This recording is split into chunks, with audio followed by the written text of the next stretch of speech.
बहुत दिनों बाद ऐसा हुआ है कि लगातार 3 दिन तक एफआई हमारे यहाँ खरीदारी करते रहे, लेकिन सवाल ये है कि ये खरीदारी कितनी टिकाऊ है। बहुत दिनों बाद ऐसा हुआ है कि लग रहा है कि बाजार में सब कुछ अब ठीक ठाक होने वाला है, लेकिन ये जो लग रहा है वो वाकई में है या फिर ये सिर्फ छलावा है। और बहुत दिनों बाद ऐसा हुआ है कि स्मॉल कैप मिड कैप के जो वैल्यूएशन है वो थोड़े से संभलते हुए दिखे हैं। तो क्या वहाँ खरीदारी के मौके हैं? और अर्निंग सीजन शुरू हो चुका है, ये क्या संकेत दे रहे हैं? टीसीएस के नतीजे आ गए हैं, तो बहुत सारी चीज़ें यहाँ पर हो रही हैं। इन सब में सबकी निगाह टिकी होंगी कि बाज़ार में करना क्या है। इस बीच सुबह उठे होंगे तो देखा होगा कि प्रधानमंत्री मोदी ने ट्वीट भी किया और ट्वीट करके अमेरिका के साथ सुधरते रिश्ते का एक तरह से संकेत भी दिया है। तो ये सारी चीज़ें क्या कुछ कह रही हैं, आज आवाज़ अड्डा में करेंगे इसी पर खास चर्चा। नमस्कार, मैं हूं लक्ष्मण राय और चर्चा में शामिल होंगे हमारे साथ इंडस्ट्री एक्सपर्ट सुनील सुवर्णियम साहब, साइट्रस एडवाइजर्स के फाउंडर संजय सिन्हा जी, आनंद राठी के वेल्थ लिमिटेड के जॉइंट सीईओ फिरोज अजीज साहब, मार्केट एक्सपर्ट अनिल राय जी और मैनेजिंग एडिटर हमारे अनु सिंघल साहब। आप सभी लोगों का बहुत बहुत स्वागत हमारे शो में। शुरुआत में करूंगा अनु सिंघल साहब आपसे। प्रधानमंत्री मोदी का जो ट्वीट है वो मुझे लगता है कि काफ़ी महत्वपूर्ण है, और ट्वीट के जो लैंग्वेज को आप देखें तो वो एक तरह से दर्शा रहा है कि अब रिश्ते शायद बेहतर होते दिख रहे हैं, और शब्दों से ये हम लोग अंदाज़ा लगा रहे हैं कि शायद अब जो कारोबारी खटास थी वो खटास भी दूर होती दिख रही है। इसको मार्केट के लिहाज से आप कैसे देख रहे हैं अनुज जी? बिल्कुल लक्ष्मण जी, देखिए जो आज प्राइम मिनिस्टर मोदी ने सुबह पोस्ट डाला था उसकी इम्पोर्टेंस, आज एक्चुअली कल रात को जो पोस्ट डाला था उसकी इम्पोर्टेंस थी, क्योंकि एक ही पैरा में उन्होंने बहुत चीज़ें कही थी। सबसे पहले डोनाल्ड ट्रंप को एज माय फ्रेंड कहना, उसके बाद उन्होंने गाज़ा पीस प्लान पर ऑब्वियसली उनको कंग्रेचुलेट किया, लेकिन वो एक तरीके से शायद एक बहाना था उनसे बात करने का। उन्होंने कहा कि उन्होंने फ़ोन कॉल की, काफ़ी देर बात चली, और उन्होंने एक जो चीज़ कही कि ट्रेड डील को लेकर जो अच्छी प्रोग्रेस हुई है उसकी भी हमने बात की, और ये भी हमने बात की कि हम आगे और बातचीत करेंगे। आई थिंक ये अपने आप में एक बहुत बड़ा ट्रिगर था मार्केट के लिए, और ये आज की रैली का सबसे बड़ा कारण था। वैसे भी मार्केट के लिए ट्रिगर्स अच्छे ही रहे हैं, बैंकों के अपडेट अच्छे आए थे, बैंक निफ्टी में काफ़ी स्ट्रेंथ है, 3 दिनों से एफआईएस की बाइंग है, तो एक सेंस थी कि बस एक ट्रिगर की ज़रूरत थी। आज शायद उस ट्वीट की वजह से वो ट्रिगर आया और इस तरीके से आपने वो रैली देखी। तो ये ट्वीट की वजह से ट्रिगर आया, बाजार चल पड़ा, या फिर आपको लगता है कि बाजार में जो गिरावट चल रही थी अब वो थम रही है, एक बेस बना रहा है? अनुज जी देखिए, ये मान के चलेंगे कि मार्केट ने एक हायर लो बनाया है। पिछली बार 24,350 से रैली हुई, उसके बाद 24,650 से रैली आई, उसके बाद अगली रैली 24,800 से शुरू हुई। इस बार हम 25,050 से ही घूम गए हैं। तो एक मार्केट थोड़ा सा लॉन्गर टर्म में या वीकली फ्रेम्स में एक हायर लोज बना रहा है, ये अच्छी चीज़ है। और हाइज भी मार्केट लगातार अब थोड़े से हायर बना रहा है। बस एक 25,500 से 25,600 का लेवल है, उसके ऊपर अगर आप निकले तो मुझे लग रहा है कि ये मार्केट के लिए बहुत बड़ा पॉजिटिव होगा। लेकिन बैंक निफ्टी को देखकर मुझे लग रहा है कि बैंक निफ्टी जो है अब वो ऑल टाइम हाई की तरफ बढ़ रहा है। वैसे बहुत ज़्यादा दूर रह नहीं गया बैंक निफ्टी अपने ऑल टाइम हाई से। एक और अच्छा हफ्ता मिल जाए और एक आध अच्छे नंबर आ जाएँ तो शायद bank Nifty all time high beat कर देगा। सुनील जी, आप क्या कहेंगे? बाजार के पिछले एक हफ्ते के चाल क्या इशारे कर रहे हैं? इशारे कर रहे हैं कि एफआईएस को दो चीज हो रही है। एक तरफ ये अच्छी खबर जो मिस्टर मोदी ने भी कहा कि ट्रम्प के साथ ट्वीट में कि प्रोग्रेस हो रहा है ट्रेड टॉक्स में, ये खबर भी उनको आई होगी कि we are nearer the end. और मिस्टर अनंत नागेश्वर ने भी कहा था कि नवंबर 30 के अंदर कुछ, तो एक वो पॉजिटिविटी है। सेकेंड बात यह है कि मैं एक डेटा दिख रहा था कि ईयर टू डेट की बात करें या एक साल की बात करें, disconnect between GDP growth and market performance सबसे ज्यादा इंडिया में है। ठीक है, चीन का 5.5% का ग्रोथ है इस साल, चीन का 47% अप्रिसिएशन हुआ है, और अमेरिका की बात ही नहीं है, ग्रोथ तो उधर 1-2% की है मगर मार्केट तो कहीं ऊपर है। यूरोप की भी वही बात है, very low growth but high market performance. खाली इंडिया ऐसी देश है जहां पर 7% का जीडीपी दिख रहा है मगर मार्केट ने बहुत डाउन किया। तो naturally valuation market cap to GDP के रेशो में देखे तो इंडिया थोड़ी पीछे आ गई है, यानी वैल्यूएशन थोड़ी रीजनेबल लग रही है। और नेचुरली अभी चीन में प्रॉफिट बुकिंग करके 47% ग्रोथ हुआ है, उधर थोड़ी बहुत इंडिया की ओर शिफ्ट करने की एफआईएस की एक सोच बढ़ती हुई दिख रही है। पिछले 3 दिन से हमने देखा पॉजिटिव। उम्मीद है कि आज के भी डेटा जब आएगी तो प्रोविजनल डेटा, तो उसमें भी पॉजिटिविटी दिख रही है। तो ये पॉजिटिविटी है ना, क्योंकि डोमेस्टिक्स तो स्ट्रांग है। आपने देखा एसआईपी बुक तो 29,000 गई है, तो डोमेस्टिक लिक्विडिटी और सपोर्ट भयंकर है, उसकी कोई प्रॉब्लम दिक्कत नहीं है। मगर ये एफआईएस का जो वापसी अगर ये धीरे धीरे भी होता है तो मार्केट नई हाइस तक बहुत जल्दी पहुंच सकती है। तो मेरा मानना है कि ये होल्ड होना चाहिए कि ट्रेड टॉक्स की प्रोग्रेस अच्छी होनी चाहिए। बस वही एक चीज है जिसके ऊपर सबकी उम्मीदें हैं। इसके ऊपर सबकी उम्मीदें हैं। फिरोज अजीज साहब आपके पास आऊँगा, लेकिन इससे पहले संजय सिन्हा साहब से उनकी राय जरा जान लो कि ये जो मार्केट का ट्रेंड दिखा है पिछले 3-4 दिनों में, ये इसको आप कैसे रीड कर रहे हैं? लक्ष्मण जी, मेरे ख्याल से इस ट्रेंड को सिर्फ 3-4 दिनों की संदर्भ में मत देखिए।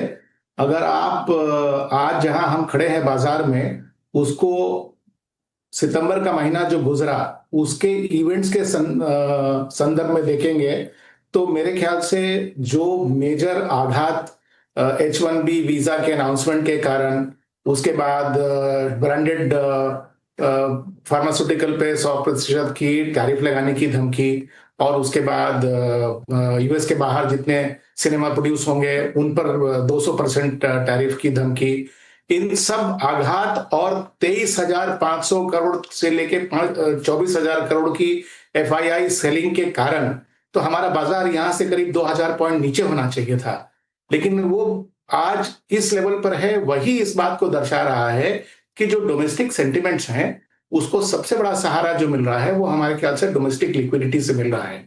और जो जीएसटी का पॉजिटिव सेंटिमेंट पर असर पड़ा है, मेरे ख्याल से वो सेंटिमेंट का हम अभी सिर्फ ऊपर का ही हिस्सा देख रहे हैं। और जैसे जैसे ये जीएसटी के कट के कारण जो डोमेस्टिक कंजम्पशन को बढ़ावा मिलेगा, खास करके डिस्क्रिशनरी कंजम्पशन जैसे गाड़ी हुई, व्हाइट गुड्स हुए, इनका कंजम्पशन जैसे जैसे बढ़ेगा, मेरे ख्याल से ये जो ट्रेंड हम बाजार में देख रहे हैं ये ज्यादा जड़ पकड़ लेगा।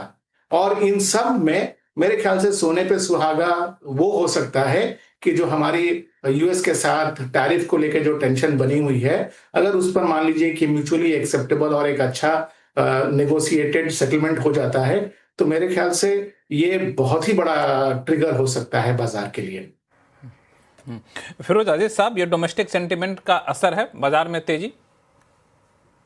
बिल्कुल लक्ष्मण जी, हम जो है कि डोमेस्टिक के सेंटिमेंट को बैरोमीटर, स्मॉल कैप की जो फ्लोज होती हैं उसको बैरोमीटर मानते हैं। तो हमने 1-2 एल्गोरिथम लिखे हुए हैं, उसमें पता लग जाता है कि आपके परसों पैसे कितने आए, एक दिन बाद पता लग जाता है कौन से फंड में कितने पैसे आए। अगर मैं स्मॉल कैप का आंकड़ा देखूं तो 508 करोड़ रुपया स्मॉल कैप में आया था वेंसडे को, और वो हाईएस्ट नंबर था लास्ट 2-3 दिनों में। In this calendar year 508 crore रुपया एक दिन में एक्टिव स्मॉल कैप फंड्स में नहीं आया है। ये क्यों इतना इंपॉर्टेंट आंकड़ा है? 500 करोड़ से कुछ नहीं होता, बट स्मॉल कैप में अगर पैसे आ रहे होते हैं तो वो एक सेंटिमेंट का एक करेक्ट बैरोमीटर है, मेजर कर पाता है। अगर क्योंकि इंसान अगर पेसिमिस्टिक होता है तो पहले स्मॉल कैप के फ्लो स्टॉप होते हैं, फिर मिड कैप के स्टॉप होते हैं, फिर लार्ज कैप के स्टॉप होते हैं। सो अगर आपने स्मॉल कैप की रिवर्सल पकड़ ली तो आप पे एक प्रेडिक्टिव कैपेबिलिटी आती है। सो पॉइंट ये कह रहा हूं कि लास्ट 28 दिन में स्मॉल कैप फंड्स में वर्किंग डेज में पॉजिटिव नंबर ही आया है, और वो नंबर बढ़ता जा रहा है। कल का number I think if I am not wrong 180 crore रुपए का इनफ्लो है एक्टिव फंड्स की, खाली मैं बात कर रहा हूं। तो सेंटिमेंट पॉजिटिव है। रिटेल इंडिया में, ये मैं कहता जा रहा हूं कि इंडिया का जो रिटेल है वो अब म्यूचुअल फंड को एक इन्वेस्टमेंट टूल नहीं मान रहा है, सेविंग्स टूल मान रहा है। जैसे एफडी को वो सेविंग टूल मानता है, गोल्ड को एक सेविंग टूल मानता था, म्यूचुअल फंड को एक इन्वेस्टिंग टूल मानता था, अब वो सेविंग्स टूल मानता है। और ये वैल्यूएशन पे बार बार उसको उत्साह नहीं, मतलब इज नॉट एंशियस दैट क्या वैल्यू है मेरी पोर्टफोलियो की। So I think that will continue domestic flows. And I think तीसरा जो भी हमारे जो ग्लोबल फैक्टर, जो चारों फैक्टर हैं, GDP, inflation, fiscal deficit and tax collection. अब टैक्स कलेक्शन भी देख लें तो 9.1% की इनडायरेक्ट टैक्स कलेक्शन की इजाफा देखने को मिला है सितंबर में। So I personally think there's no party spoiler from a macro standpoint, and liquidity is definitely a big boost to बिल्कुल। बिल्कुल, आपने जो स्मॉल कैप की बात की, इस पर मैं अलग से चर्चा करूंगा। स्मॉल कैप हो चाहे मिड कैप हो, ये एक अलग अभी एक चर्चा मांगता है, इस पर मैं आऊंगा शो में आगे चल के। अनिल जी, आमतौर पे कहा जाता है कि अक्टूबर का महीना जो होता है उसमें तेजी बनी रहती है, वो अक्टूबर के महीने वाला असर है या फिर वाकई कुछ फंडामेंटली चेंज हो रहा है? नहीं, देखिए फंडामेंटली चेंज जरूर दिख रहा है। एक सबसे बड़ी जो चीज जो लक्ष्मण जी आ रही है बाजार में, वो इंडियन मार्केट की जो रेजिलियंस है ना, इसकी टेस्टिंग समझ लीजिए आने ये पिछले कुछ महीनों में बहुत जबरदस्त तरीके से हो गई।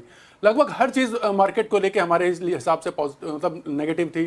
टैरिफ का प्रेशर था, बाकी चीजों के भी असर थे, लेकिन फिर भी देखिए मार्केट जिस हिसाब से गिरना चाहिए उस हिसाब से गिरा नहीं, जबकि एफआईआई जो है जबरदस्त सेलिंग कर रहे थे। ये अभी मैं आज डेटा देख रहा था, अभी तक इंडिया में केवल 9.5% जो पॉपुलेशन है वो केवल इन्वेस्ट कर रही है मार्केट में, और वैसे अगर रफली देखा जाए तो 4 to 5% की पॉपुलेशन है इन्वेस्ट में कर रही है। तो अगर ये अब सोचिए कि अभी उससे से जो ये फंड फ्लो आ रहा है, जो अभी हमने देखा सितंबर में ह्यूज रिकॉर्ड फंड फ्लो आया हुआ है फंड्स के पास में जो मनी, और उसमें अभी लेटेस्ट डेटा जो हम देख रहे थे उसमें था कि स्मॉल और मिड कैप में बहुत ह्यूज आया हुआ है डेटा फंड। तो उसकी वजह से मार्केट में जो है ना कहीं एक रेजिलियंस बहुत स्ट्रांग तरीके से बना हुआ है। और एक जो पॉजिटिव न्यूज़ है जो कहीं ना कहीं उसकी अब कहते हैं कि होराइजन पे दिखाई दे रही है, वो इंडिया और यूएस वाली ट्रेड डील, वो जैसे ही आती है तो वो पॉजिटिव ट्रिगर जो है वो बहुत तेजी से मार्केट को ऊपर लेके जाएगा। बैंक और बाकी सेक्टर्स तो वैसे ही ठीक है, जो एक लैगार्ड बना हुआ था आईटी, वो बहुत तेजी से रिकवर होगा, क्योंकि बॉटमिंग आउट होता हुआ दिख रहा है आईटी सेक्टर अब। और हम जो पहले आईटी से दूरी बना के रखे हुए थे, अब कहीं ना कहीं हम भी अपने जो है क्लाइंट्स को या फिर और भी लोगों को हम सलाह यही दे रहे हैं कि अब आईटी में एक बॉटम बन रहा है और यहाँ पर एक बहुत अच्छा अट्रैक्टिव वैल्यूएशन है जहाँ पर कि हम उसमें खरीदारी की जा सकती है। आईटी है तो मैं आईटी पे थोड़ा सा मैं चाहूंगा फोकस करना। टीसीएस का रिजल्ट आया, अनु सिंघल सर, टीसीएस का रिजल्ट आया, यहां से क्या माना जाए कि ये रिजल्ट ओवरऑल पूरे आईटी सेक्टर के लिए एक इशारे कर रहा है, ये एक ट्रेंड बना रहा है? देखिए, टीसीएस के नंबर्स अच्छे थे। दिक्कत क्या थी कि टीसीएस नंबर्स से पहले करीब करीब 6% भाग चुका था, अपने लो से रिकवर हो चुका था। और एक टीसीएस को लेकर थोड़ा डर ये फैला हुआ है कि जो डेटा सेंटर की आरओई है वो टीसीएस की आरओई से कम होगी। लेकिन मेरा ये मानना है कि टीसीएस के नंबर्स ठीक ठाक थे, प्लस टीसीएस की इंटेंट अच्छी है कि वो एआई पे काम कर रही है। अब तक आईटी कंपनियों की दिक्कत क्या थी कि वो कुछ इनोवेशन नहीं लेकर आया था। एटलीस्ट टीसीएस काम तो कर रहा है। अब वो टीसीएस का ये मूव सक्सेसफुल होगा या नहीं होगा, आप वो बेट लेना चाहते हैं या नहीं लेना चाहते हैं, ये आपके ऊपर डिपेंड करता है। लेकिन मेरा ये मानना है कि आईटी में भी अब ओवरऑल वीकनेस जो है कहीं ना कहीं खत्म हुई है, क्योंकि आईटी स्टॉक्स जो हैं जिन वैल्यूएशंस पर हैं, यहाँ से मुझे नहीं लगता कि अनलेस कंपनियां आकर कंप्लीटली डिजास्टर्स नंबर दें, इन्फोसिस आकर एकदम डिजास्टर्स नंबर दे दे और डिजास्टर्स गाइडेंस दे दे, अनलेस वो हो तब तक आईटी कंपनी में मुझे लग रहा है कि गिरावट खत्म हुई है। और मिड कैप आईटी में तो एक्चुअली अगर आप देखेंगे तो पिछले 10-12 दिनों से अच्छी खासी बाइंग है। कोफोज हो, परसिस्टेंट हो, ऐसे आईटी स्टॉक्स, तो वहाँ तो मुझे लग रहा है कि ओवरऑल अब थोड़ी सी बाइंग दिखाई दे रही है।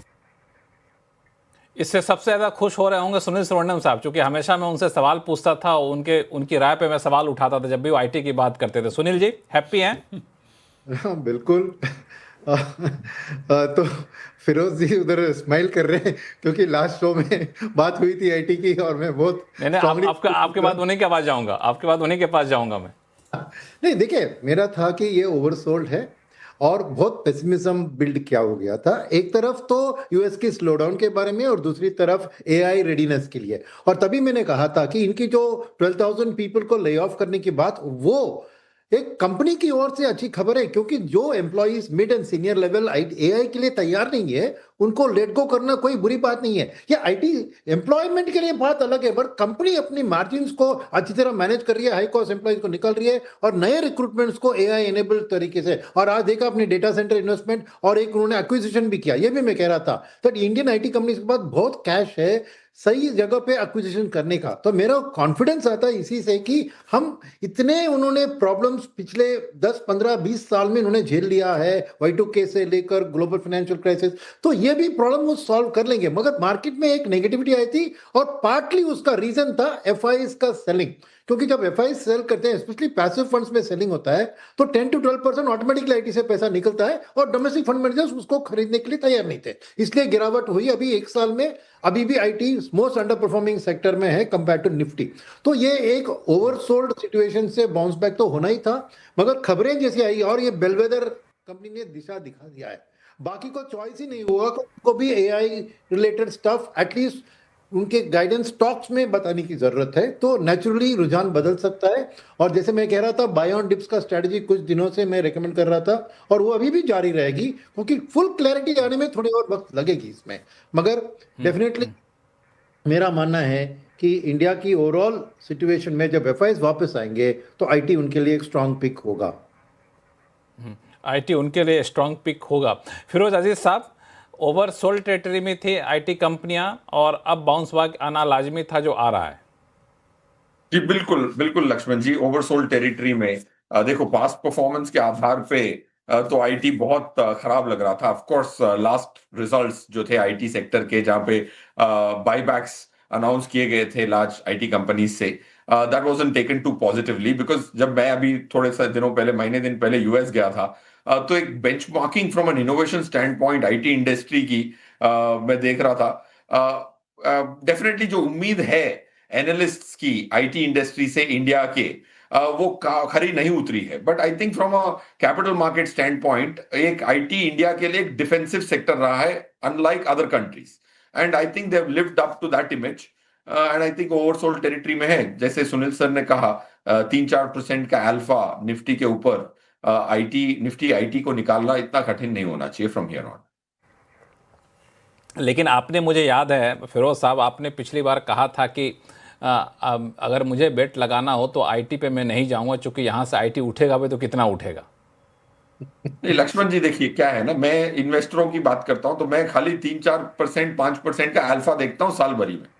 सो I think if you look at IT, of course थोड़ा अंडर परफॉर्मेंस आया है, but I personally think that अब एक हफ्ते की रैली है, ऑफ कोर्स अभी पिक्चर अभी बाकी है, but I personally think that I would not go for IT, because बहुत सारे और विकल्प है। जैसे कंजम्पशन का जो विकल्प है वो उसकी पास्ट परफॉर्मेंस भी इतनी अच्छी कुछ नहीं रही है। जो 27 फंड है कंजम्पशन के, उसका मैं वापस आंकड़ा देख रहा था तो उसमें -1% की लास्ट 1 ईयर की रिटर्न है, एवरेज रिटर्न है। तो अगर कंजम्पशन जैसी थीम जो बहुत सॉलिड हो, जो डोमेस्टिक फ्लोज और जीएसटी से फायदा ले पाए, और हेडविंड्स ना हो, H1B वीजा का हेडविंड ना हो, ट्रम्प के पूरे अनाउंसमेंट्स का हेडविंड ना हो, इनोवेशन का ड्रैग ना हो, लैक ऑफ इनोवेशन का ड्रैग ना हो, तो I would rather take a high probability alpha और an excess return than a low probability excess return. तो मैं अगर आपकी बातों को समराइज करूं तो ये कहूं कि आईटी में पॉसिबिलिटी है, लेकिन कई सारे इफ एंड बट्स हैं। इस वजह से आप आईटी के अलावा दूसरे विकल्पों पर ज़्यादा फोकस करते हैं, कंजम्पशन आपको ज़्यादा लुभा रहा है compare to IT. Sanjay Sinha साहब, आपकी क्या राय है? देखिए, मैं अपने राय को 2 भाग में बांट देता हूं लक्ष्मण जी। पहला, आधा भाग दे दीजिए सुनील जी को, आधा भाग दे दीजिए फिरोज जी को। चलिए ठीक है। तो एक भाग जो है वो है आईटी स्टॉक्स के परफॉर्मेंस का, और दूसरा भाग जो है वो है आईटी स्टॉक्स के फाइनेंशियल परफॉर्मेंस का। तो मैं समझता हूं कि जिस तरह की गिरावट हमने आईटी स्टॉक्स के प्राइसेस में देखी, शायद वो बॉटम इस सेक्टर के स्टॉक्स ने क्रिएट कर दिया, और इससे ज्यादा नीचे जाने की संभावना कम है। इसको आप किसी भी आंकड़े पे तौल लीजिए, पिछले 5 साल 10 साल की इनकी जो प्राइस अर्निंग रेशियो है और अब उनकी जो प्रोजेक्टेड अर्निंग्स है, उसके बेसिस पर मुझे लगता है कि अब इनके प्राइसेस के नीचे जाने की संभावना कम है। अभी थोड़ी बहुत उस प्राइस में हम लोगों ने तेजी देखी, बट ये प्राइस जो है, क्या ये बहुत ज्यादा रिटर्न यहां से दे सकती है? ये डिपेंडेंट है दूसरे फैक्टर पे, जो मैं दूसरा पहलू रखना चाहता हूं, वो है आईटी सेक्टर के फाइनेंशियल परफॉर्मेंस पे। तो आज जिस फेज से आईटी सेक्टर गुजर रहा है, वहां पर इस पूरे सेक्टर में स्ट्रक्चरल ट्रांसफॉर्मेशन हो रहा है। आपने जैसे आज आई थिंक अनुज ने इस बात को उठाया था कि टीसीएस अब अपने एआई के क्षेत्र में काम करना शुरू कर दिया है। तो मेरे ख्याल से जो बड़ी बड़ी आईटी कंपनीज हो या छोटी मझौली साइज की आईटी कंपनीज हो, इन सबको अपने बिजनेस मॉडल्स ट्रांसफॉर्म करने की जरूरत है आज के माहौल में। और ये ट्रांसफॉर्मेशन जो है वो 3 महीने 6 महीने के अंदर में पूरा हो जाए, ऐसा मैं नहीं समझता। इसमें थोड़ा समय लगेगा। दूसरी बात जो है इसी के, हाँ, खाली एक और छोटी बात कह दूं लक्ष्मण जी कि नहीं, अपनी बात पूरी करिए। तो जो आईटी किसी भी क्षेत्र की कंपनीज को जब हम देखते हैं तो हम उनकी मार्जिन्स पर बड़ी पैनी नजर रखते हैं। आज आईटी सेक्टर्स की जो रियलिटी वो ये कि उनको अपफ्रंट इन्वेस्टमेंट करना है नए मॉडल के अनुसार अपने आप को ढालने के लिए। यानी कि अगर उनको एआई और डिजिटल अपॉर्चुनिटी को कैप्चर करना है तो उनको क्लाउड कंप्यूटिंग और एआई से संबंधित इंफ्रास्ट्रक्चर अपफ्रंट क्रिएट करना है और उसका रिटर्न उनको बैक एंडेड मिलेगा। तो यानी कि शुरू के समय में उनकी मार्जिन पर कंप्रेशन आएगा, बाद में हो सकता है मार्जिन सुधरे। मार्केट कितने दिन तक इनके स्टॉक प्राइसेस को ऊपर जाने देगी जब तक कि मार्केट क्लियरली समझ ना जाए कि उनकी मार्जिन कितनी एक्सपैंड करेगी। इसी के लिए मैं समझता हूं कि इस आईटी सेक्टर का जो व्यू है उसको दो भाग में देखना चाहिए, एक उनके स्टॉक प्राइस के परफॉर्मेंस को और दूसरा उनके फाइनेंशियल परफॉर्मेंस को। स्टॉक प्राइस की गिरावट जो है वो काफी हद तक पूरी हो गई, फाइनेंशियल परफॉर्मेंस में इंप्रूवमेंट मेरे ख्याल से अभी भी कुछ क्वार्टर्स दूर है। अगर मैं थोड़ा सा और स्पेसिफिक सवाल संजय सर आपसे पूछूं कि इन्वेस्टर आईटी में पैसा लगाए अभी की इंतजार करे? मेरे ख्याल से पेशेंट इन्वेस्टर आज आईटी में अगर 100 रुपया लगाना चाहता है तो आज आईटी में वो 25 से 30 रुपया ही लगाए, बाकी समय समय के साथ बढ़ाते जाए। समय समय पर जाए, लेकिन पूरा एक साथ सारा पैसा यहाँ पे ना लगा। सुनील सुवर्ण साहब? नहीं, मैं सहमत हूँ। देखिए, बहुत फिरोज जी और संजय जी के साथ मैं सहमत हूँ कि मैं नहीं कह रहा हूँ कि पूरा पैसा आके आईटी में लगाओ। मैं कह रहा हूँ कि आईटी को इग्नोर मत करो, क्योंकि आईटी को इग्नोर कर रहे थे इन्वेस्टर्स। तो मेरा मानना है कि पोर्टफोलियो एलोकेशन में डाइवर्सिफिकेशन तौर पर इसका मार्जिन ऑफ सेफ्टी हाई है, ओवरसोल्ड टेरिटरी है, तो जरूर इसका हिस्सा बनता है। मैं कंजम्पशन का ग्रोथ स्टोरी तो मानता ही हूँ, ऐसा नहीं कि मैं इसका, इसलिए डाइवर्सिफिकेशन में आईटी को इग्नोर मत कीजिए, वही मेरी बात है। उसको 25 to 30% बहुत रीजनेबल, जो संजय जी ने कहा एक रीजनेबल एलोकेशन है, अच्छी बात है। मगर क्या है कि वो डाउनसाइड प्रोटेक्शन भी दिलवाएगी और अपसाइड भी थोड़ी पार्टिसिपेट करेगी। तो आईटी को लेकर बिल्कुल आईटी को इग्नोर मत करिए। आईटी में अभी भी दमखम भले ही अभी ना दिख रहा हो, लेकिन आने वाले दिनों में होगा। तो जब जब गिरावट का मौका रहे तो आप वहाँ पे खरीदिए। सुनील जी, अनिल जी, आपका क्या मानना है कि आईटी में अगर जाएं तो लार्ज कैप की मिड कैप? जी, आईटी में मैं प्रेफर करूंगा मिड कैप में, और उसमें जो है क्योंकि वो थोड़े ज़्यादा डायनामिक हैं। जो लार्ज कैप हैं उनके साथ थोड़ी सी यह है कि उनके मूवमेंट और उनकी जो चीज़ें हैं ना, उनके रेवेन्यूज़ जो हैं और जो उनकी जो स्ट्रक्चर है उसको बड़ा हेवी है, तो उसको उनको थोड़ा सा एक्सपैंड करने में टाइम लगता है। जो मिड कैप हैं वो बड़े सुटेबली पोज्ड हैं, वो थोड़े सा फ्लेक्सिबल भी हैं अपने रेवेन्यू मॉडल को डाइवर्सिफाई करने में और थोड़ा सा चेंज करने में। तो हमेशा मिड कैप को मैं ज़्यादा प्रेफर करूंगा। और लक्ष्मण जी, एक बात मैं यहाँ कहना चाहूँगा, जबकि आईटी की बात हो रही है, तो हम जब पहले बात करते थे आईटी के बारे में, तो आईटी हम एज अ सर्विस सेक्टर देखते थे। हम भारत में मिस करते थे कि गूगल जैसी कंपनी या माइक्रोसॉफ्ट जैसी कंपनी कोई इस तरह की है। लेकिन यहाँ पर जोहो ने जो शुरुआत की है, मैं जोहो का नाम लेना शुरू कर चाहूँगा कि जोहो ने जो शुरुआत की है, जो उसने एक ऐप बनाया जो कई तरीके के सीआरएम के ऐप हैं और जो अपने व्हाट्सएप के तरीके से आरटीआई बनाया है, जो इस समय गूगल प्ले पर नंबर 1 इस समय चल रहा है, और इवन एप्पल स्टोर पे भी शायद नंबर 1 है डाउनलोडिंग में।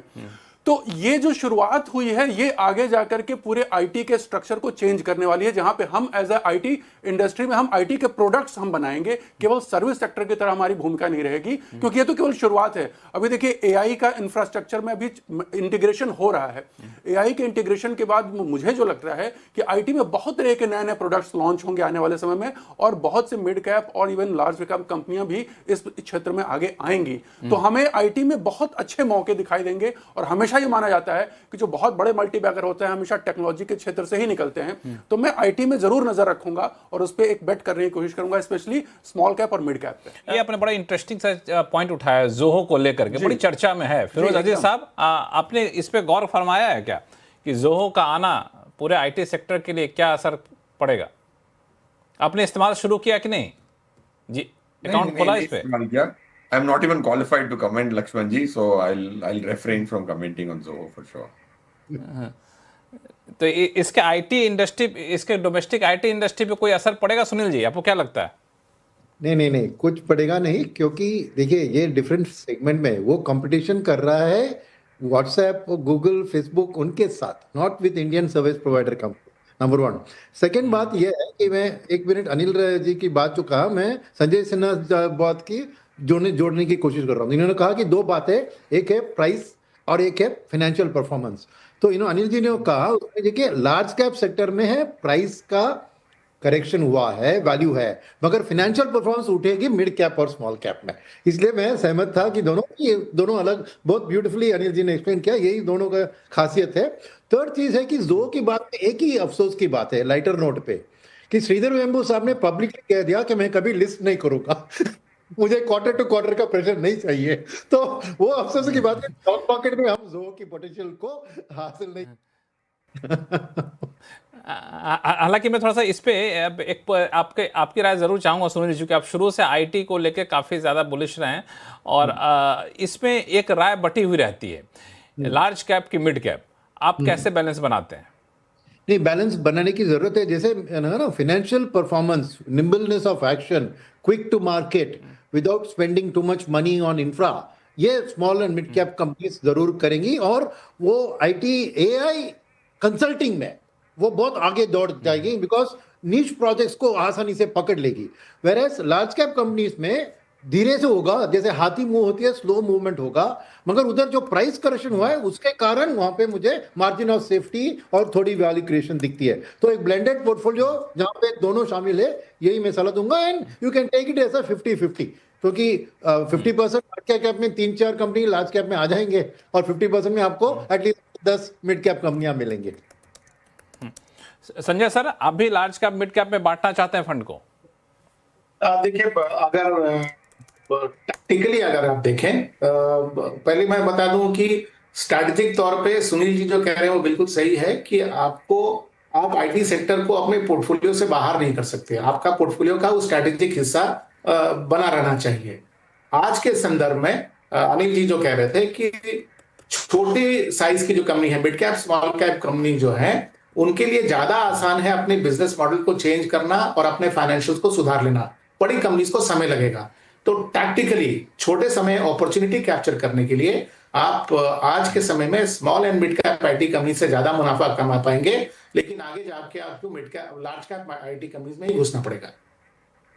बिल्कुल, चूंकि मिड कैप लार्ज कैप की बात यहाँ पे चली है, तो मैं फिरोज अजीज साहब आपसे समझना चाहूँगा कि आईटी को छोड़ दिया जाए। आईटी पे काफ़ी चर्चा हो गई और मुझे लगता है बहुत ही बैलेंस्ड व्यू आप लोगों ने दे दिया कि ओवरऑल जो मैं देख रहा था पिछले कुछ दिनों से, तो अब large cap mid cap small cap की बात करें तो वहाँ पे अच्छी खासी बिकवाली के बाद अभी इनका जो वैल्यूएशन है वो कंफर्ट जोन में आ चुका है। तो यहाँ पे अब खरीदारी की सलाह देते हैं आप लोग? बिल्कुल लक्ष्मण जी, देखो मेरे हिसाब से तो लास्ट 3-4 महीने से एक इक्विलिब्रियम सा बना हुआ है मिड कैप, स्मॉल कैप और लार्ज कैप में। जब इक्विलिब्रियम होता है इसका मतलब ये नहीं है कि 1/3 हिस्सा तीनों में डालना है। 50 से 60% लार्ज में डालना है, बाकी जो बचा हुआ हिस्सा है उसको मिड कैप और स्मॉल कैप में बांट देना है। मैं स्मॉल कैप से इतना घबराता नहीं हूं जितना परसेप्शन लोगों से कहता है कि घबराना चाहिए, क्योंकि इंडिया के जो स्मॉल कैप्स हैं वो भी 500 में निपट जाते हैं। क्योंकि अगर 2400 वेल ट्रेडेड कंपनीज हैं एनएससी में लिस्टेड हैं, तो उसमें से 500 में ही mid cap, small cap, large cap तीनों कवर हो जाते हैं। तो स्मॉल कैप के जो 250 कंपनियों का इंडेक्स है उसकी रिस्क इतनी ज्यादा नहीं है जितनी परसेप्शन है रिस्क की। सेकंड, क्योंकि अब लार्ज कैप के इंडेक्स में जैसे निफ्टी में 50 स्टॉक होते हैं, उसमें से भी टॉप 10 स्टॉक्स ही सबसे ज्यादा वेट खींच लेते हैं। 60% वेट तो टॉप 10 स्टॉक्स खींच लेते हैं। तो नाम के हैं 50 स्टॉक भी, लास्ट स्टॉक तो ऑलमोस्ट 0.4 0.5 का वेट का है, 0.3 का कुछ वेट है। तो पॉइंट ये कह रहा हूं कि 250 कंपनी का जो इंडेक्स होता है उसकी रिस्क, क्योंकि 250 कंपनियां हैं, उसकी कारण से भी कम होती है। तो आई पर्सनली थिंक स्मॉल कैप में आपको रहना चाहिए, स्पेशली इक्विलिब्रियम के चलते। आप और देखते हैं कि निफ्टी, अगर मैं स्मॉल कैप इंडेक्स को एनालाइज करूं लास्ट 25 ईयर्स, उसका जो पीक टू ट्रफ है हर ईयर का ऑलमोस्ट 22-23% है। निफ्टी का ऑलमोस्ट 16% है। जाहिर सी बात है peak to trough small cap का थोड़ा ज्यादा है, बट आई पर्सनली थिंक जो पैसा आ रहा है डोमेस्टिक वाला वो कंटिन्यू होगा तो ब्रॉडर मार्केट रैली चलेगी। और लास्ट ईयर की भी FY25 की अगर आप अर्निंग्स लेते हैं, एनएससी स्मॉल कैप 250 जिसको मिड कैप के फंड मैनेजर टियर 1 बेंचमार्क मानते हैं, उसमें भी अर्निंग 18% की आई है। बट अगर आप किसी और से सुन रहा था वो कहते हैं -9 आई है। -9 नहीं आई है, 63 चेंजेस हुए थे। वो 63 चेंजेस को अंडू करो तो करंट कॉन्स्टिट्यूएंट्स की 18% की अर्निंग्स ग्रोथ आई थी लास्ट ईयर भी, और इस साल भी 13% की अर्निंग्स ग्रोथ की उम्मीद है FY26 की। So having said which, there is an equilibrium, 20% in mid cap, 20% in small cap and 60 in large cap would be the recommendation. लेकिन इसमें एक चीज और फिरोज साहब से पूछना चाहूंगा कि जिन लोगों ने स्मॉल कैप मिड कैप में जो गिरावट देखी है, तो वो तो डरेंगे ना, वो सोचेंगे यार पैसा लगाऊं, फिर वैल्यूएशन बढ़ेगा, फिर गिर जाएगा। तो वैसे लोगों को क्या सलाह देते हैं, क्योंकि डर तो रहेगा। देखिए लक्ष्मण जी, अगर आप देख रहे हैं कि देखो स्मॉल कैप बहुत, अब कोई 800वीं मार्केट कैप को भी स्मॉल कैप कह रहा है, कोई 250th कंपनी को भी स्मॉल कैप कह रहा है। 800वीं मार्केट कैप की मार्केट कैप में अरेंज करें डिसेंडिंग ऑर्डर में तो 800 companies 1300 crore market cap, 251st companies 17,500 crore market cap, सबका नाम स्मॉल कैप है। तो अगर आपको स्मॉल कैप में गिरावट देखने को मिली है तो आपने भले 3 स्टॉक खरीदे होंगे, स्टार स्टॉक खरीदे होंगे, अगर आपने 4 म्यूचुअल फंड स्मॉल कैप के खरीदे तो ड्रॉडाउन निफ्टी से 6% ज्यादा था last financial year. Of course दिसंबर से बाद जो तबाही मची है स्मॉल और मिड कैप में वो काफी काफी भारी भरकम थी। इसीलिए मैंने कहा कि ड्रॉडाउन जो है लास्ट 25 इयर्स का एनएसई स्मॉल कैप 250 का अगर मैं प्रॉक्सी मानूं तो स्मॉल कैप का तो थोड़ा ड्रॉडाउन ज्यादा है 6-7%, बट अगर ब्रॉडर डिवर्सिफाइड पोर्टफोलियो तो recoveries have been equally sharp. मैं थोड़ा सा और स्पेसिफिक सवाल पूछूं, फिर मैं जाऊंगा संजय सिन्हा साहब के पास कि अगर अभी मुझे स्मॉल कैप मिड कैप में जाना हो तो मैं कैसे पहचानूं कि कौन सा है जिसमें यहाँ पे लगाने में वो गिरावट वाला डर नहीं है, खतरा नहीं है। देखो मेरे हिसाब से तो अगर आपको अगर स्मॉल कैप में स्टॉक खरीदने हैं तो आपको बहुत रिसर्च करनी पड़ेगी। एमएससीआई के 524 स्टॉक हैं जो एमएससीआई के स्मॉल कैप इंडेक्स में है, और जो इंडियन डोमेस्टिक फंड मैनेजर है वो सिर्फ 250 स्टॉक पे स्मॉल कैप निपटाते हैं, बट एमएससीआई स्मॉल कैप 250 मतलब इंडेक्स में 524 है, उसमें 34 लाख करोड़ की टोटल फ्री फ्लोट है। आप उस स्टॉक्स को देखें जो एमएससीआई में है और एनएसई स्मॉल कैप 250 में नहीं है। तो एमएससीआई में जो स्टॉक्स हैं वो कदार पे हो, अगर जब वो एनएसई स्मॉल कैप 250 में आते हैं तो डोमेस्टिक फंड मैनेजर्स फॉरेनर्स के बाद खरीदते हैं। तो if you can almost preempt the entry in NSE small cap 250 and buy दो stocks which are on the border line, वो स्ट्रेटजी में बहुत पैसे बने हैं। अब एक रिटेल निवेशक कर पाए अलग बात है, बट जो फंड जो स्टॉक्स आने वाले हैं उसको अगर आप खरीदते हैं तो आने के बाद डोमेस्टिक फंड वाले मजबूर हो जाते हैं उसको खरीदने के लिए, जैसे उनके टियर 1 बेंचमार्क में आता है। बिल्कुल। संजय सिन्हा साहब, आपने स्मॉल कैप मिड कैप पे गौर किया अभी पिछले कुछ दिनों में, आप क्या राय लेके चल रहे हैं? तो देखिए लक्ष्मण जी, जो भारत में स्मॉल कैप और मिड कैप का डेफिनेशन एम्फी और सेबी के द्वारा निर्धारित किया गया है, वो जैसा फिरोज कह रहे थे वो बहुत रिस्ट्रिक्टिव है, इन द सेंस कि जो पहली 100 मार्केट कैपिटलाइजेशन वाली कंपनी है उनको लार्ज कैप माना जाता है, उसके बाद जो 150 कंपनीज हैं उनको मिड कैप माना जाता है, और उसके बाद जो कंपनीज हैं उनको स्मॉल कैप माना जाता है। इसके नीचे का एक और सेगमेंट है माइक्रो कैप, वो अलग है। मेरे ख्याल से इतना रिस्ट्रिक्टिव डेफिनेशन लेके चलना मार्केट कैपिटलाइजेशन का उचित नहीं है, नंबर 1। नंबर 2, कुछ सेक्टर्स ऐसे हैं जहां पर कि आपको लार्ज कैप तो मिलेंगे ही नहीं। अगर आप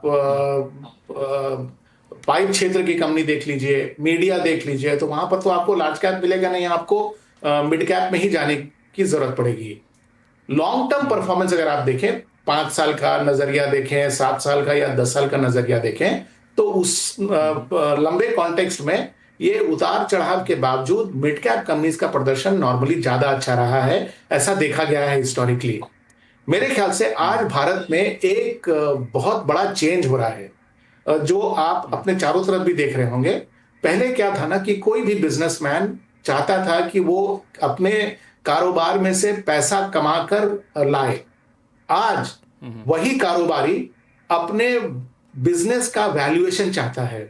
मेरे ख्याल से ये जो भारत में ये जो भावना लोगों के मन में आई है, उसका एक रिफ्लेक्शन हम लोग देख रहे हैं कि बहुत ज्यादा कंपनीज अब स्मॉल एंड मीडियम एंटरप्राइजेस की जो एक्सचेंज है एनएसई एसएमई और बीएसई एसएमई पे लिस्ट हो रही है। मेरे ख्याल से आगे जाकर ये ट्रेंड तो और भी ज्यादा बढ़ेगा। तो अगर आज हम इस समस्या को डिस्कस कर रहे हैं कि हम मिड कैप में डालें या स्मॉल कैप में, तो मैं तो समझता हूं आगे जाके हमको ये भी डिस्कस करना पड़ेगा कि हम माइक्रो कैप में डालें या एसएमई में डालें। तो इन सब जो चैलेंजेस है उनके बीच में जो सबसे बड़ा महत्वपूर्ण मुद्दा है वो ये कि आज एसएमई एक्सचेंज पे अगर मैं एक शब्द का यूज करूं तो बहुत गंदगी फैला हुआ है, in the sense stock price की रिगिंग बहुत ज्यादा हो रही है।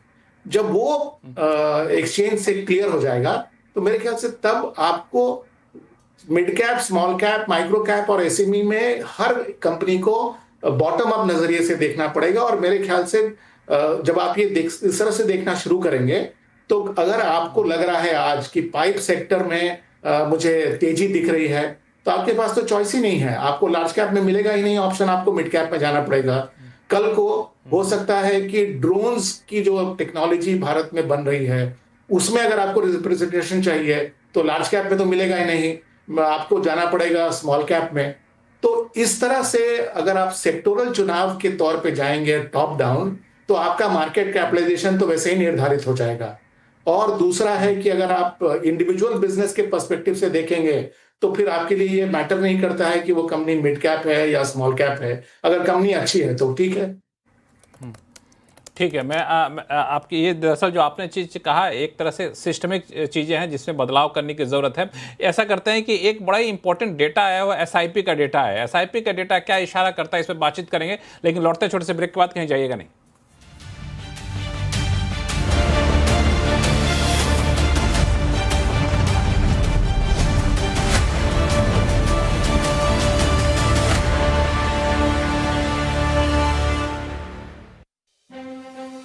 ये है टीवी 18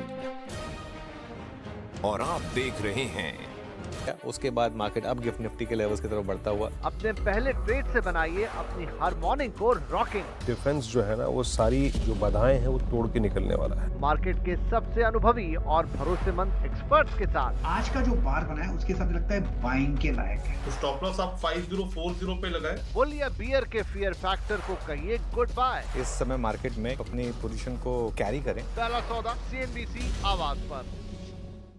बाजार शुरू होने से पहले कीजिए मुनाफे की तैयारी। कच्चा तेल आज की सबसे बड़ी स्टोरी है, इसीलिए तीनों स्टॉक्स रडार पे। जानिए सेंसेक्स और निफ्टी की कैसी होगी चाल। हर गिरावट पर आप निफ्टी के ईटीएफ में बाइंग करें। अगर आपका view medium to long term है, बड़ा पैसा बनेगा। और कौन से स्टॉक्स आपको बनाएंगे मालामाल। ट्रेड लेना चाहिए, 3349 का स्टॉप लॉस लगा सकते हैं। फ्लैट खुले तो ही शॉर्ट करना है, वरना इसको छोड़ देना अगर गैप ना मिलता तो। मुनाफे की तैयारी सिर्फ सीएनबीसी आवाज पर।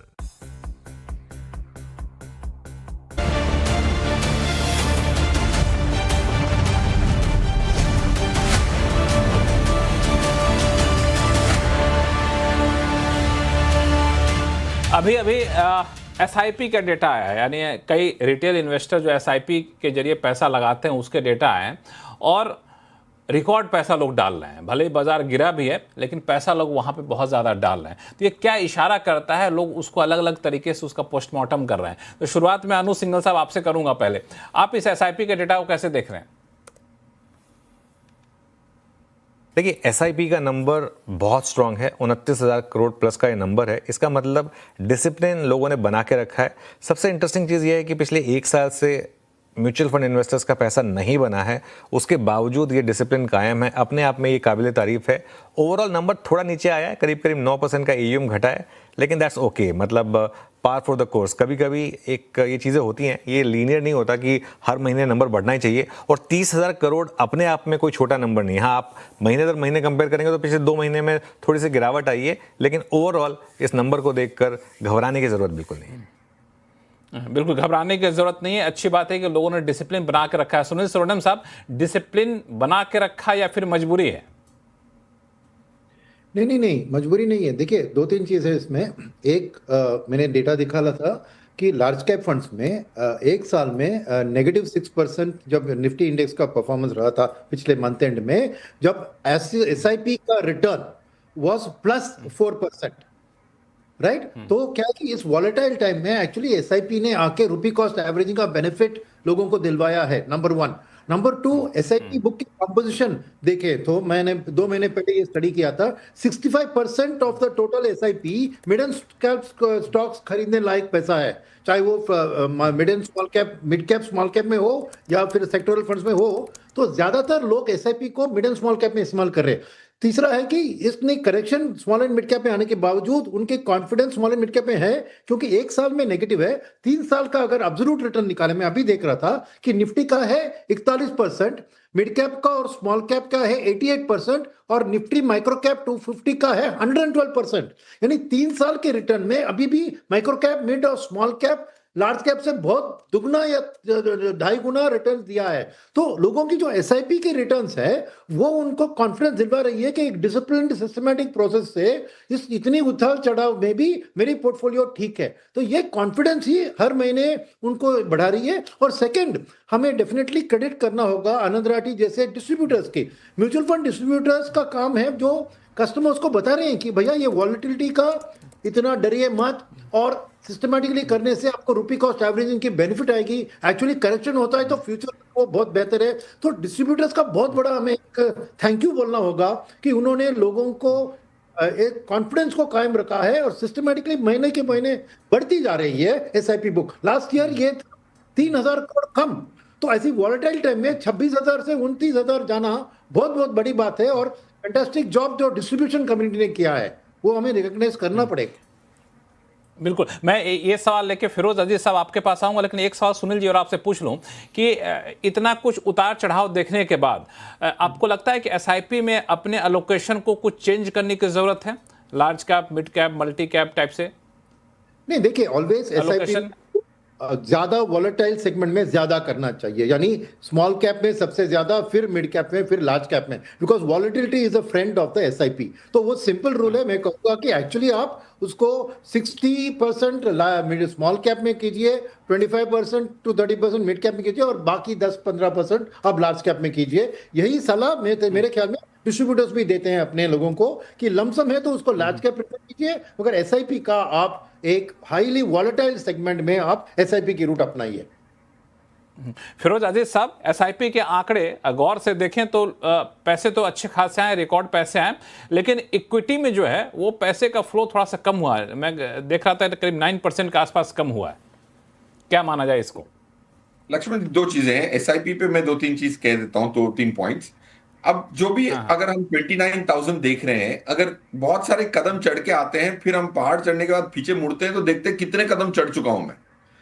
तो आप अगर 10 साल पहले का सितंबर 2015 का आंकड़ा दें FY16 में, तो वो नंबर था 2,800 करोड़ फॉर सितंबर 10 साल पहले। आज है 29,000 करोड़, तो 10 गुना हो गया। तो ये इसीलिए 5 साल पहले था ये नंबर 7,800 करोड़। तो अब अगर आप ये नंबर देखेंगे तो आपको एक कॉन्टेक्स्ट मिलेगा कि इंडिया जा कहां रहा है। 29,000 करोड़ 5 साल बाद कहां होगा? क्या वो लाख करोड़ होगा पर मंथ या 1.25 लाख करोड़ होगा? वो आपकी एस्टिमेट है। बट अगर हम कॉन्टेक्स्ट देखते तो समझ में आता है स्ट्रक्चरल चेंज। अब दूसरी चीज मैं कहता हूं, 2018 में एक IL&FS क्राइसिस हुआ था, सितंबर अक्टूबर में हुआ था। तब से लेके 2020 के सितंबर, 2 साल मार्केट में ऑफ कोर्स वो क्राइसिस हुआ, फिर कोविड हुई, आंकड़ा 7,700 का 7,700 ही रह गया। जैसे सुनील सर ने कहा या अनुज सर ने कहा था कि मार्केट ने कुछ नहीं दिया, फिर भी परफॉर्मेंस आई और एसआईपी का आंकड़ा बढ़ा है। 24,000 करोड़ था लास्ट ईयर, आज 29,000 करोड़ की हम बात कर रहे हैं एक साल में, in spite of market being flat. But जब 5 साल पहले ये होता था तो मार्केट 2-2 साल तक नंबर फ्लैट था, बट इस बार एसआईपी बड़ी है मार्केट फ्लैट होने के बावजूद। तो ये हाइपोथेसिस को प्रूव करता है कि इंडियन रिटेल अब इन्वेस्टमेंट्स म्यूचुअल फंड में करके ऐप खोल के नहीं देखता है कि मेरी वैल्यू बढ़ी है कि नहीं 200 रुपए से। So that's what is the one thing. Second चीज जो है, कॉन्टेक्स्ट अगर देखें तो टोटल में इंडिया में 40 लाख करोड़ की हाउस होल्ड सेविंग्स होती है हर साल। उसमें से एसआईपी में इस साल भी 3 लाख करोड़ ही आने वाला है। तो ऐसा नहीं है कि बहुत पैसा आ रहा है, राइट? 40 लाख करोड़ में से 3 लाख करोड़ आया, कितना हुआ? 8%, 8 से भी कम, 7.5% की सेविंग जारी है इक्विटी में म्यूचुअल फंड के माध्यम से। ग्लोबली आप कहीं से भी कंपेयर कर लें, हाउस होल्ड सेविंग्स की 30-40% म्यूचुअल फंड में जाती है। तो अभी भी बहुत आगे बहुत है और पीछे कम। That's what is my second influence. रहा सवाल म्यूचुअल फंड के इक्विटी की फ्लो कम होना, देखो कोई भी आंकड़े, काफी सारे आंकड़े होते हैं जो 0 से नीचे नहीं हो सकते, तो उन आंकड़ों को देखने का नजरिया अलग होना चाहिए। Equity flows can be negative, SIP flows can never be, SIP का नंबर नेगेटिव नहीं हो सकता। अगर सबने एसआईपी बंद कर दी तो 0 एसआईपी बोली जाएगी। But net flows can be negative, पैसे बाहर जा सकते थे। So I think 9% reduction in flow is extra money which has come, right? So I personally think वो बहुत अच्छा आंकड़ा है। थोड़े आंकड़े होते हैं जो नेगेटिव में जा सकते हैं, so I would not be too perturb. जैसे अनुज जी ने कहा, वो तो होता रहता है। ये तो नहीं हुआ है कि पैसे निकले हैं, पैसे कम आए हैं और निकलों में जमीन आसमान का।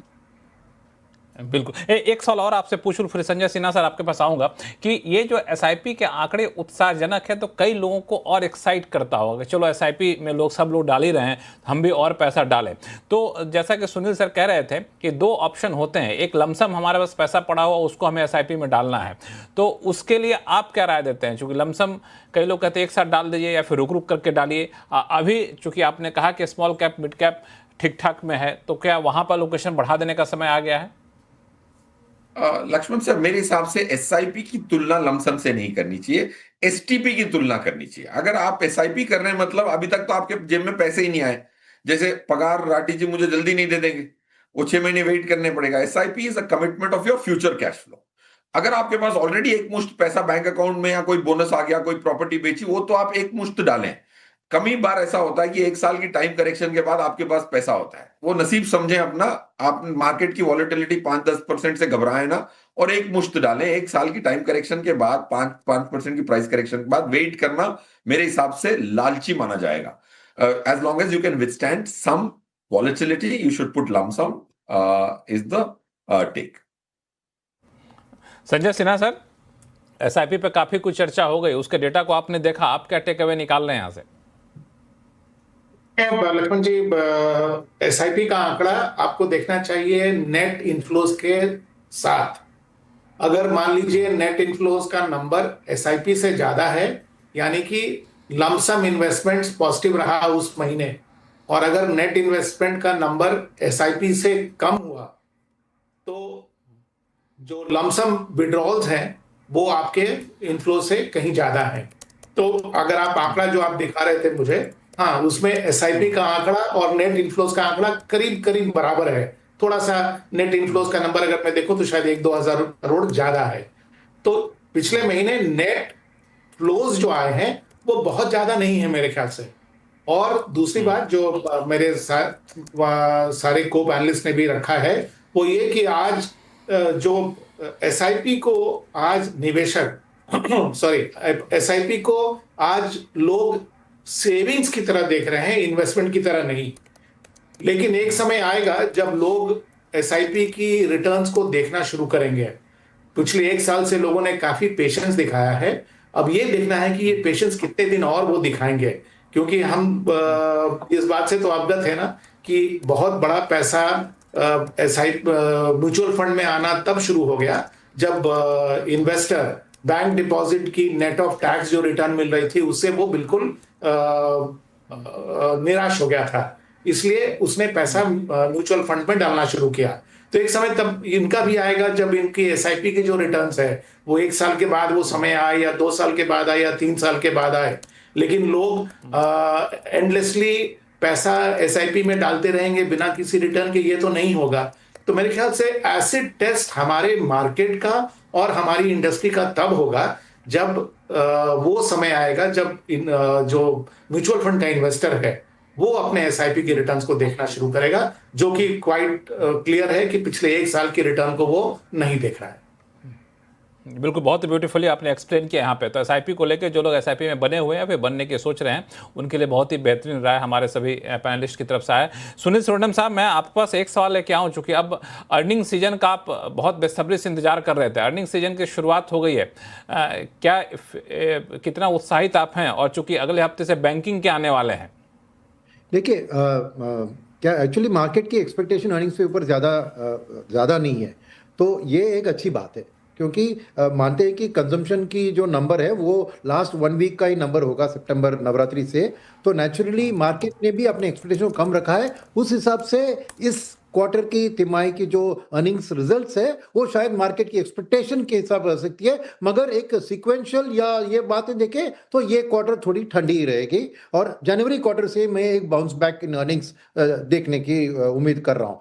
बैंकिंग की बात करें, क्योंकि अब जो प्री रिलीज डेटा जो दिया है कि लोन ग्रोथ बहुत अच्छी हुई है, वो बहुत अच्छी खबर है। अब देखना है कि क्या मार्जिन्स कैसे रहेंगे, और दूसरी बात है कि एनपीए की एसेट कवरेज कैसी है एनपीए की, ये दोनों बात के ऊपर ध्यान होगा। पर मेरे ख्याल में कोई डरने की बात नहीं है, क्योंकि बैंकिंग के लिए आरबीआई गवर्नर भी बहुत से पॉजिटिव्स अनाउंस किए, तो मार्केट उसको ऑब्जर्व करके बैंकिंग इंडेक्स को आगे ले जाएगा। तो यहाँ से आगे लेके जाएगा। अनिल राय जी, जी। आपको क्या लगता है कि ये जो अर्निंग सीजन अभी शुरुआत हुई है वो एक्सपेक्टेड लाइन पर है? जी, अर्निंग सीजन की जो शुरुआत हुई है, हाँ, ये कहीं ना कहीं जो सुनील जी ने बात की, सबसे अच्छी बात तो ये है कि जो एक्सपेक्टेशन है ना बाजार की, वो बहुत ज़्यादा नहीं है। तो ये एक बड़ा पॉजिटिव ट्रिगर मैं मान रहा हूँ इसको, क्योंकि जो परफॉर्मेंस जो भी आएगी मार्केट उसको पॉजिटिवली ही लेगा और अकॉर्डिंगली उसको बिहेव करेगा। दूसरी चीज़, सबसे बड़ी चीज़ है कि चूंकि मार्केट एक फॉरवर्ड लुकिंग मशीन है, तो अभी ये जो तीसरा क्वार्टर चल रहा है, इस क्वार्टर में हमें पता है कि कंजम्पशन, जो कंज्यूमर फाइनेंस से रिलेटेड जो कंपनीज हैं, जो एनबीएफसीज हैं स्पेशली, उनके रिजल्ट्स बहुत अच्छे आगे आने वाले, उनके नंबर्स अच्छे होंगे, इवन बैंक्स के भी अच्छे होंगे। तो मुझे लग रहा है कि फाइनेंशियल सेक्टर में जो है ना एक अच्छा पॉजिटिव एक्शन हमको देखने को मिलेगा आने वाले समय में। तो इस बैंक को लेकर जो रिजल्ट आने वाले हैं, तो अभी से इन्वेस्टर को क्या देखना चाहिए बैंक के रिजल्ट में? देखिए, बैंक के रिजल्ट्स में एक ही चीज देखनी है कि एक तो मार्जिन कैसा है और उनकी साथ में एसेट ग्रोथ कितनी है। दो ही चीज पर ध्यान देखना है, क्योंकि देखिए बहुत डिटेल में उनको एनालाइज करने की जरूरत नहीं है। बड़ा सिंपल तरीकों में देखना है कि उनकी मार्जिन बढ़ रही है कि नहीं, उनका जो ग्रोथ है, एसेट ग्रोथ, जो लोन ग्रोथ है, वो ठीक से हो रही है कि नहीं। बस ये दो चीजें ध्यान रखेंगे तो मेरे ख्याल से जो है, और साथ में ये देखना है कि भाई जो उनका जो बैड डेट्स है वो साथ में कंट्रोल रहे, वो ना बढ़े लोन बढ़ने के साथ साथ में। बिल्कुल एक सवाल लेकर आपके पास आऊंगा, वो कि सरकारी बैंक की प्राइवेट बैंक, बहुत लोग कंफ्यूज रहते हैं, लेकिन संजय सिन्हा सर पहले आपके पास आऊं। ये अर्निंग सीजन माना जा रहा था कि जीएसटी का इम्पैक्ट यहाँ पे दिखेगा, हालांकि जीएसटी का इम्पैक्ट दिखने की संभावना फैक्चुअली थोड़ी सी कम थी, क्योंकि जब प्रधानमंत्री ने ऐलान किया उसके बाद से थोड़ी सी सेल्स कम हो गई थी। लेकिन जो कमेंट्री देखने को मिलेगा, क्या लगता है कि वो ज़्यादा इंपॉर्टेंट रहेगा हम लोगों के लिए? बिल्कुल सही आपने कहा लक्ष्मण जी, क्योंकि देखिए जो बाजार में जो काम कर रहे हैं वो अच्छी तरह से जानते हैं कि जो दूसरी तिमाही की रिजल्ट आएगी उसमें जीएसटी का असर रिजल्ट में नहीं दिखेगा। और जैसा सुनील जी ने कहा, वो बिल्कुल सही उन्होंने कहा कि Q2 के रिजल्ट से बाजार को कोई भी पॉजिटिव एक्सपेक्टेशन नहीं है। तो इस बैकग्राउंड में अगर कहीं किसी सेक्टर में और उस सेक्टर की मुख्य कंपनी का रिजल्ट अगर अच्छा हो गया, तो मेरे ख्याल से वो आग में घी का काम करेगा, ना कि आग में पानी। मतलब खराब रिजल्ट अगर किसी कंपनी और सेक्टर ने दिया तो मेरे ख्याल से उस पर बाजार पर नेगेटिव असर होने की संभावना कम है। और जीएसटी को लेकर आपने जो कहा, सबकी नजरें इस बात पर टिकी हुई हैं कि कमेंट्री क्या आता है, खास करके क्योंकि कंजम्पशन को अब दो भाग में लोग देखते हैं, अर्बन कंजम्पशन और रूरल कंजम्पशन। पिछला जो 3 महीना गुजरा है उसमें भले हमारी एवरेज रेनफॉल पिछले एवरेज से ज्यादा रही हो, लेकिन इसका ज्योग्राफिकल डिस्ट्रीब्यूशन काफी टेढ़ा मेढ़ा रहा। यानी कि नॉर्थ और ईस्ट में बारिश कम हुई और बाकी जगह जरूरत से ज्यादा हो गई कहीं कहीं पे। तो इस जो बारिश का पैटर्न रहा है उसका असर कंजम्पशन पर पड़ सकता है, इसलिए कमेंट्री का बहुत बड़ा महत्व है। और दूसरा जो है कि किस सेक्टर की कंपनी, किस सब सेक्टर जो कंजम्पशन की है उसकी कमेंट्री पर लोगों की नजर आएगी। जैसे कि फॉर एग्जांपल आपने कुछ दिन पहले देखा, एक fast moving consumer good company ने कह दिया कि उसको साल की दूसरी हाफ में बहुत ज्यादा ग्रोथ नहीं दिख रहा। और अगर मान लीजिए कि ऑटो टू व्हीलर की कंपनीज कहती हैं कि जो स्पाइक था डिमांड में वो हमने अब देख लिया, अब आगे नहीं देखेंगे, तो डिसअपॉइंटमेंट हो सकता है। इसलिए कमेंट्री का महत्व, पहले क्या होता था, आईटी क्षेत्र की कंपनीज की कमेंट्री पर लोगों का ध्यान रहता था। मेरे ख्याल से इस तिमाही में कंजम्पशन क्षेत्र की कंपनीज के कमेंट्री पर लोगों का ध्यान रहेगा। मैं थोड़ा सा एक सवाल और पूछूं इसी को आगे बढ़ाते हुए कि हम लोगों ने देखा कि बहुत ही तगड़ा सेल्स के आंकड़े आए आपको ऑटो सेक्टर को लेकर के, ऐसे ही आंकड़े आए कई सारे कंज्यूमर ड्यूरेबल सेक्टर को लेकर के। इनमें से कईयों के स्टॉक 25% तक भाग चुके हैं। तो अभी एंट्री का सही समय है कि थोड़ा सा ठंडा होने दिया जाए? तो उसमें ऐसा है कि जो सेल्स की तेजी हमने सितंबर के लास्ट 10 दिनों में देखा, अगर उतनी भी नहीं होती है, लेकिन अगर उनका जो सेल्स है वो पिछले साल से 1.5 गुना भी अगर होता है, तो मेरे ख्याल से एक बहुत बड़ा स्ट्रॉन्ग एंडोर्समेंट है ऑटो क्षेत्र के कंपनीज के लिए, क्योंकि इनको दोनों तरह से फायदा होगा। एक तो उनकी आउटलुक बहुत ज्यादा सुधर जाती है, और दूसरा इन सब में इकोनॉमीज ऑफ स्केल का जो फायदा मिलेगा इनके मार्जिन्स पर, उसका असर उनके प्रॉफिट्स पर डिस्प्रोपोर्शनेट हो सकता है। तो इसी के लिए अभी जो भी वैल्यूएशन पर हम उनको देख रहे हैं, वो तो हम लोगों ने उसकी हिस्टोरिकल वैल्यूएशन पर उसको देखा है, और margin expansion and top line growth के बाद तो उनकी प्रॉफिटेबिलिटी यानी कि अर्निंग्स का आंकड़ा अगर बहुत ज्यादा बढ़ जाता है, तो अगर आप वही प्राइस अर्निंग रेशियो देंगे तो भी तो आपको इनको ज्यादा बड़ा प्राइस टारगेट देना पड़ेगा।